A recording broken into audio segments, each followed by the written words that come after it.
We're back with Season 6, Episode 10, Applejack's Day Off. This is the episode in which Applejack is like, oh man, I've just got so many chores, I can't interact with you, and she becomes Dex, and then she goes to the spa, but the spa has an issue, which she helps resolve, but then, unfortunately, she finds out, all her chores are just taking too long because she's being super inefficient about them. Now, I need to stab S.A. Ross really quick here. Grab my knife. There we go. So, here's the thing. The core message of this episode is actually legitimately awesome.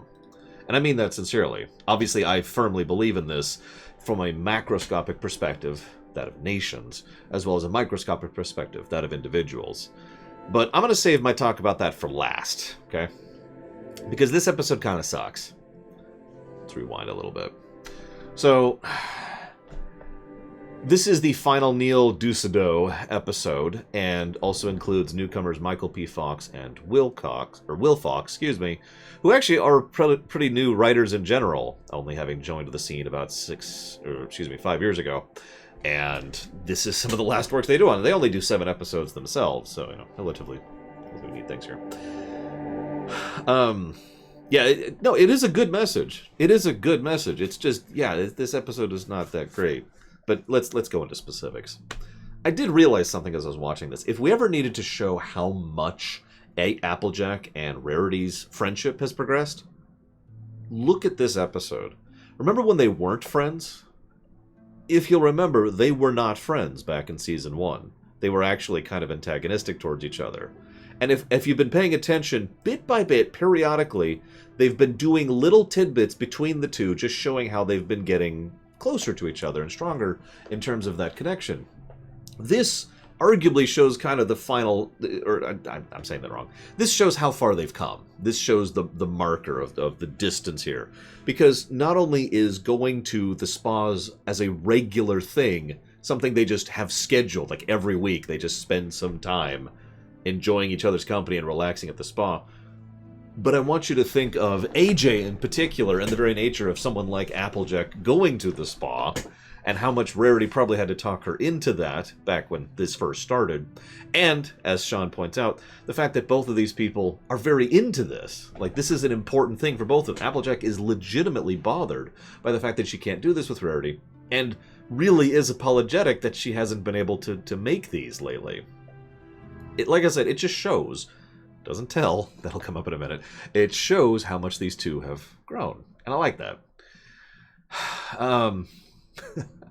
I wouldn't know. I've never actually gotten a spa treatment. I've wondered what that would be like several times. Anyways, so this is a good side note to mention.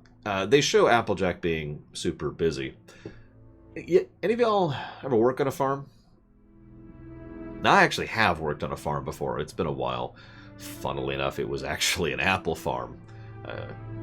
That is some hard work. That is some extremely hard work. Holy crap.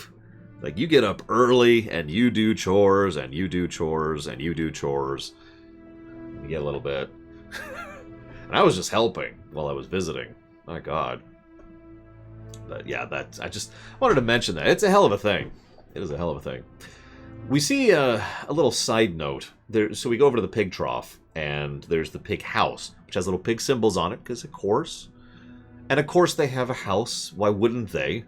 Because, pigs are effectively sentient sapient creatures. In fact, most animals are within this setting, as we've talked about before. Yeah, I know, Spike is hitting the pies a little bit too hard there. Yeah, that's true. And there's a whole thing to apple picking, too. It's not just pulling it off the branches. There's a whole styling and approach you're supposed to do to see which apples are ready and how you pull them without damaging them and make sure you get it into the barrel correctly and all sorts of stuff. Anyways, I'm getting off topic. Yeah, I can't apple buck, S.A. Ross. I don't have that kind of hindquarters. So, as I was looking at the house for the pigs, I started thinking, why are there pigs on this farm? This bothered me so much, I decided to research this a little bit. Now, I have a couple of friends, close friends, who have worked on a ranch before, and, there's been some talk about that. And it turns out that, may surprise you, but the primary reason to keep pigs is for meat. A single pig, I've talked about this before, a single pig is an enormous amount of meat. Most people don't really understand just how much meat one pig will provide. But, obviously that's not it here. And yeah, I've talked about the truffle thing. That's actually come up before. But like I said, I was like, let's revisit this. And so I decided to look into it. Unfortunately, I couldn't reach out to my friend. He isn't responding. I doubt he would get back to me in 20 minutes. But it turns out there are 3 distinct other good reasons to keep pigs around, even if you aren't going to eat them. Reason number 1, pigs are excellent disposals. There's a lot of excess stuff on a farm that usually you don't have, like, you can't just take the trash out to the dumpster and forget, fire and forget about it, right? So pigs are an excellent way to get rid of some of the excess stuff that might be dangerous or hazardous or might waste or whatever. So, reason number 2 is tilling. You take pigs out to certain areas where you're going to plant certain types of vegetables, especially root vegetables, and they will till the crap out of that soil, and it will be really good soil for root vegetables. Reason number 3, this is actually my personal favorite. Yeah, exactly. The reason number 3 is parasites and viruses and illnesses. Now that may sound like a strange thing, but pigs are death machines. I know that sounds strange, but pigs are very high up on the food chain, and part of that is due to their internal digestion and how their stomach bacteria works. Stuff that'll bother chickens and cows and goats and horses won't even touch a pig. So what several people will do on ranches is they will rotate grazing area so that parasites and viruses and all that will go into the pigs and effectively die. Like the spread will stop. And you can use that as effectively a way to try and keep those kind of general infections or whatever down. So there you go. 3 reasons to keep pigs without eating them. Just thought I'd share. Anywho. So. Rainbow.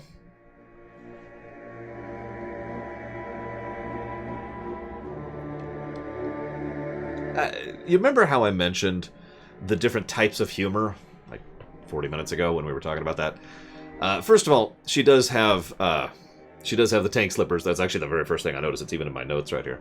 But second of all, she still isn't comfortable enough to talk about this in front of her friends, which, yeah, okay. I mean, eggs are acceptable foods. They're not fertilized. There's nothing wrong with that. They're just eggs. They make pies. They use eggs. That's why they keep chickens. To get eggs. Yeah, we've literally seen ponies eat eggs before. That's all there is to that. There's nothing to add there. Anyways, yeah, but Rainbow's not pretending to not like girly things. I was going to go on this big speech about how this shows how Rainbow Dash is not close enough to the others to be this, but then I realized that that's not why this is happening. This is happening because we needed a moment of humor. This is the flagrant lie approach to humor. One of my least favorite types of humor ever. Probably I'd say my 3rd least favorite type of humor ever. Oh no, I don't have a bottle of water. And this is very sitcom-y, because usually what they do is they do something so ridiculous and extreme that whatever they're doing is worse than just admitting the truth. And whatever. So haha. Very funny. Moving on. This then leads to Spoiled Rich, who is still rich, and of course nobody cares. I like the eye roll everyone gives when she says, "Oh yes, my match," and everyone's just like, uh-huh. But this then leads to a joke that actually landed for me. So as AJ is walking through trying to diagnose what's going on, we see Mrs. Cake who's getting a massage, and we see Mr. Cake getting the deep tissue foot massage. And by foot massage, I mean when you massage someone with your feet by biceps. First of all, it's good to see biceps is keeping employed. It's a good thing. But second of all, that joke just sells itself, doesn't it? You could just see the conversation. Oh, honey, I don't know if I should get such a gentle. I'm tough. You know, go ahead and give me. What's this deep tissue massage? Oh, you sure, honey? You want that? Yeah, no, it'll be fine. It'll be fine. I could. Oh, yeah, no, it's cool. I'm good. What? You'll notice this is kind of the same thing. These are actually official, Lord Harriman. You can look it up. I forget. I think it was Spaceballs. You guys asked me to ruminate on Spaceballs. And it was such a, I don't know how to do this thing, that I decided to research humor. And, you know, started researching and doing a deep dive on the formulas and styles of humor and the types of jokes that exist. And it's knowledge, you know me, right? So I just kind of take and apply as I go forward. Which kind of sounds like this episode in a nutshell. But moving on. This then leads to the laundry dude. I didn't catch his name. I wish I could fold laundry like he can. I actually hate folding laundry. I don't even have that much laundry. I just, you know, I've got my work outfits. I got my, you know, my sheets and my towels and my regular clothes, and that's kind of it, right? But I still wish I could just be like, done. But anyways, I also sympathize a little bit with Rarity in this episode. How many of you have ever been in a situation where you don't really want to be, you know, rude, but your friend or your family member or whatever is just kind of fiddle farting around, and you're like, I kind of want to hang out, you know, I want to go. Can we go? Can we go?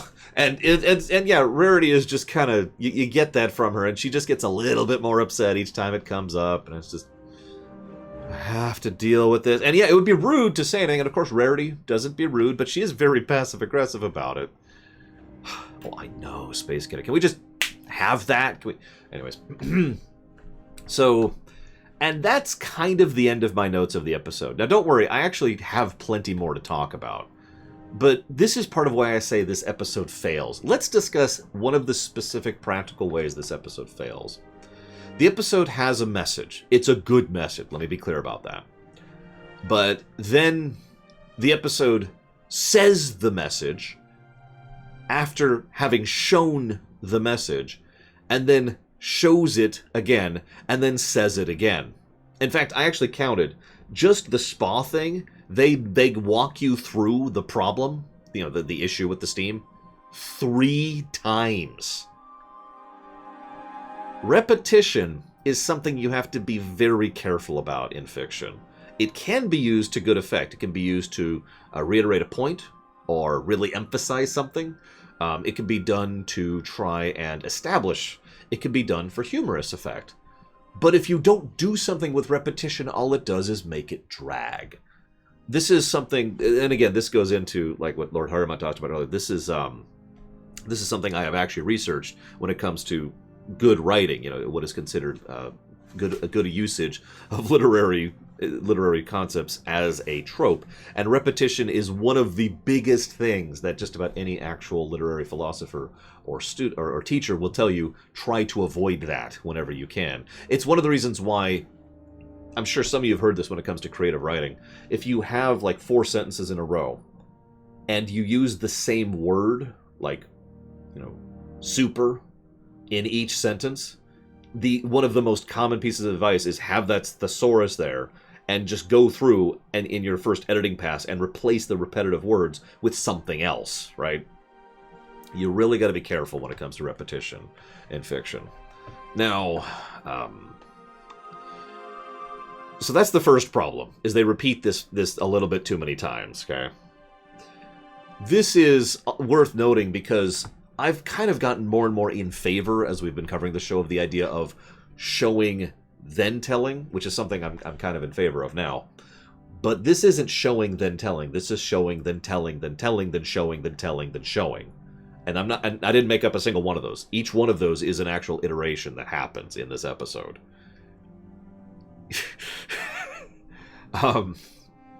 This is Move Along Home again, all over again. We have the montage, we have the pampering, you know. I should admit something. There's this bit where it contrasts Rarity next to AJ, and AJ's working and Rarity's pampering, being pampered. And I have to admit, sometimes good work can be relaxing. You know, I tend to find certain aspects of work relaxing. My most famous example, of course, being doing the dishes. But I also have to admit, every time I go to help my sister do yard work, I find that to be kind of a relaxing thing because it's like it's a break, right? It's a degauze moment where you're just kind of doing something out of the ordinary. And I have to admit, I like the idea that AJ was actually relaxing in her own way as she was solving the issue with the pipes. But this leads me to my theory. I think the episode ran short, and they had to pad it out with all this repetition. This is actually really common when it comes to fiction. This is a huge issue, especially when it comes to television. Star Trek has this issue all over the place. Because you come up with an idea for a story, and it's a good idea for a story, and then you script it out, and you're like, well, this is 15 minutes of footage. Because there's just, in some cases, there's just not enough meat on the bones to flesh it out without making it padding. Now, what good fiction will do is they'll usually have like an other plot, a B plot. This is actually why the A plot, B plot thing started, by the way, back in the 60s. But also, you can have a B plot, you could have character moments, you know, filling rather than padding, stuff like that. Instead of what this episode does, which is just straight repetition, which is straight up padding. Now, this leads to a form of humor, lack of self-awareness humor, which is all over the place when they do the fourth showing of the message of the episode. Sorry, I lost track there. I had a thought while they were going through and doing the second montage as Twilight Spike and Rarity were helping her with her chores.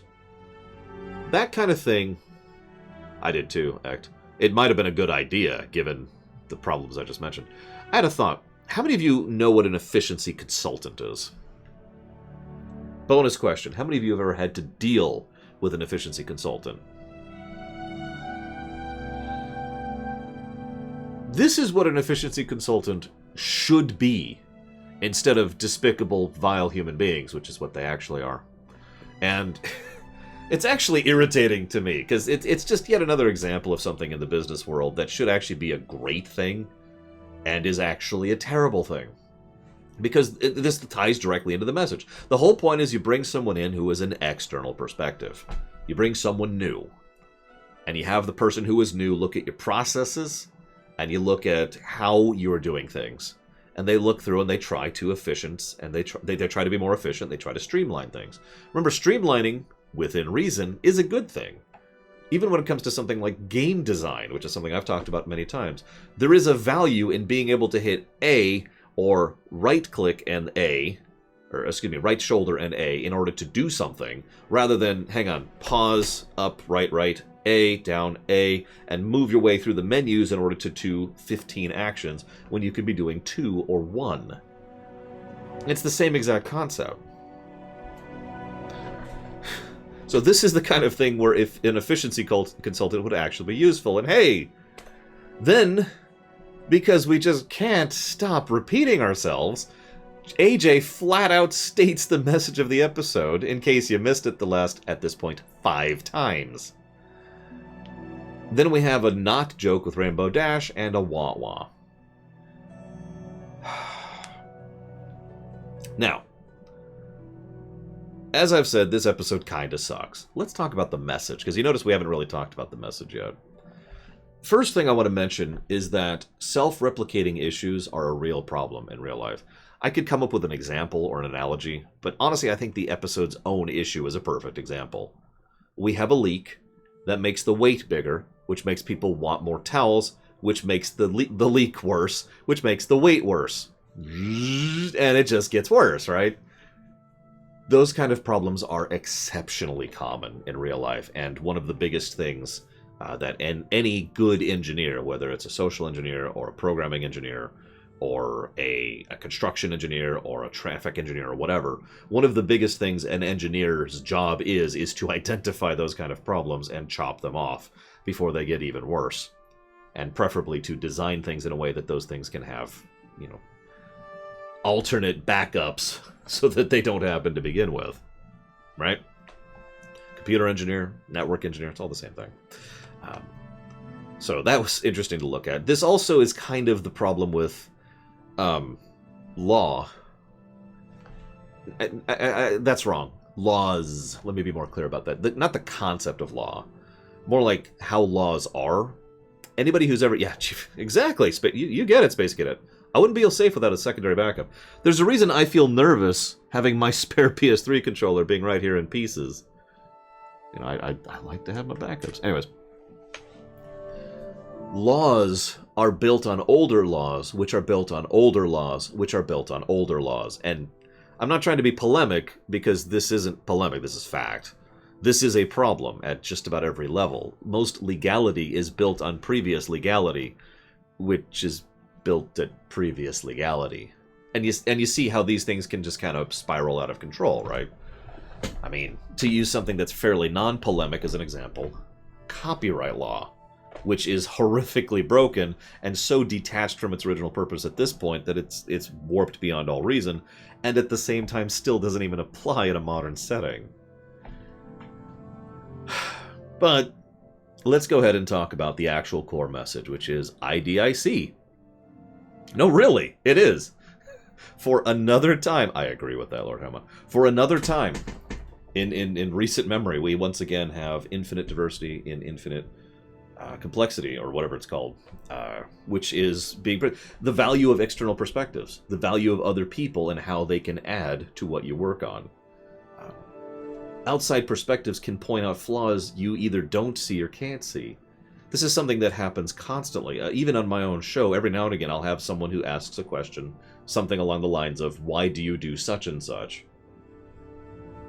And the answer is, because it didn't occur to me until you said something to consider it. It's like, all right. This is also something that I legitimately practice and believe in, which is why I was stabbing S.A. Ross at the very beginning. Because, in my opinion, self-challenge should happen constantly. I've actually been yelled at for how much I self-challenge, both in terms of my real life and in terms of my job.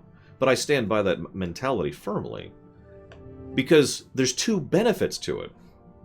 Number one, if you go through something and try and figure out why you're doing things the way you're doing things, and you reaffirm that what you're doing is the correct way to do things, or at least as far as you're aware, then now you understand better why you do things the way you do them. And now it's been reaffirmed. It's like, okay, yes, no, I should actually do things this way, right? If you are wrong, then you could try to be more efficient and try to improve the process. Now, there is a difficulty when it comes to self-challenging, because you can only catch so much, because you can only consider so much. But it is still something that I practice constantly. Like, even in just extremely minor, mundane ways. Like, recently I actually changed the blanket I'm using on my bed just to try and have something that will work a little bit better for the naps I take in the middle of the day, in contrast to the thing I need for the evening, which requires a different setup because of different temperatures and different AC setup. Just little things like that. I mean, constant, like, okay, is this right? No. Is this right? No. Is this right? No. In short, trying to accomplish the exact opposite of what happens with AJ in this very episode. Naturally, this is the excellent value of external perspective as well, because oftentimes, like I said, it just won't even occur to you to challenge something until someone else says, hey, why don't you have a different blanket for when you sleep during the day? Because it didn't occur to you, right? Because it just wasn't something that crossed your mind. You have 7,000 other things to think of every second, right? This also, of course, is interesting in its own right. This is how society tends to work, if you pay attention to it. If you really want to zoom the camera out a lot. This is how things work, societally speaking. Problems continue and escalate until someone challenges it and interrupts the progress, and then it kind of gets reset, and then reset, and then reset. And that's how life works. We've actually talked about this recently when it comes to economic matters, but this applies pretty much universally. It's also the reason why the slippery slope fallacy is called the slippery slope fallacy. Because it is incorrect, because that's in the wrong position. See, I didn't even know that was in the wrong position, because nobody had subbed since I had switched over to the new computer and over to this thing. So I need to adjust that, obviously. Just going to do that really quick. That won't even take long. It's already done. For those of you not aware, the slippery slope fallacy, and I talk about this a lot because too many people don't understand what the slippery slope means. Some people think A to Z syndrome is slippery slope. It's not. Slippery slope is, okay, so if you decide to legalize hookers, then there will no longer be society.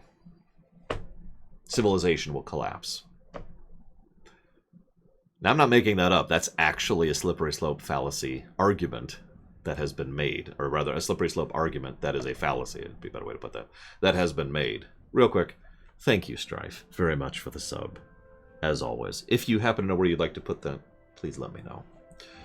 Now, if you don't get the point is the slippery slope fallacy is when you presume something will never stop going the way it's going. In other words, okay, well, you legalize hookers, which means people will no longer get married, which means people will no longer have family units, which means the building blocks of cities will cease to exist, which means cities will stop functioning as a concept, which means society will break down. There you go. And there's the path. Now, looking at it like that, you can see how stupid that is. But that is a fallacy. Because what actually happens in real life, to use a made-up example, is let's say we legalize it, then people don't marry as much, but then people are like, well, hang on a second, why aren't we marrying as much? And like I said, it'll escalate, and then something will interrupt it, and then it'll get reset. Because that's what actually happens in real life, most of the time. How long it takes for something to reset, that varies.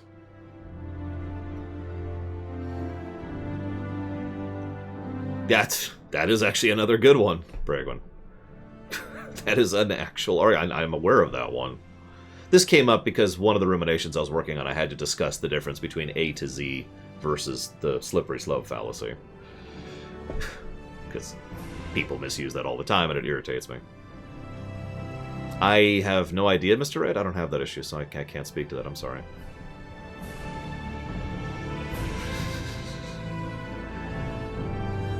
So this kind of thing is a good message. It's a thing that happens societally. It's a thing that happens personally. It's something that we need to do. We need to self-challenge. We need to have external viewpoints on what we do. You see why I tried to have the big divide between talking about the episode itself and talking about the message of the episode. Because this is a great message. This might actually be one of the better messages we've had. Like, at least in the top 15 of messages we've had across the whole show. But God, the episode itself is boring and dumb and terribly presented. It got one laugh out of me, and overall I was just kind of like, almost the entire time. Not impressed. Which leads us to rating this episode. What I'm thinking is simply because of the message, I'm willing to push it up to below average. Because otherwise, this would be a blue episode, I think. If it wasn't for the message, this would absolutely be blue. Like, if you rip that out of it. Rip the core concept out, and instead it's just, hey, we're going to the spa, but oh, I'm an idiot. Repeat, repeat, repeat. Remember, and I counted them out, 6 repetitions. Or I guess 5 repetitions. They do it 6 times. Just to really hammer this point in. This is a 24-minute show, or 22-minute, I forget which. Yeah. I'm seeing several people agreeing with green. I see a few people thinking blue. My God.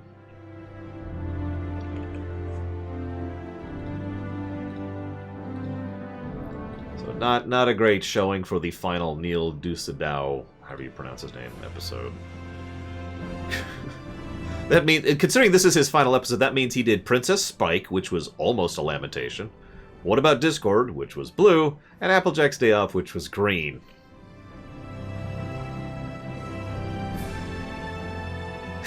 I think that's our worst record of anyone. Yeah, that's not great. Like Dave Polsky, at least, had some really, good episodes to balance out his really bad episodes. Meriwether Williams, was mostly green, actually, but still had a couple of good ones. But this, woof. He was improving, that's true. He has done nothing but improve each episode. It's just, he's gotten up to the point of being bad.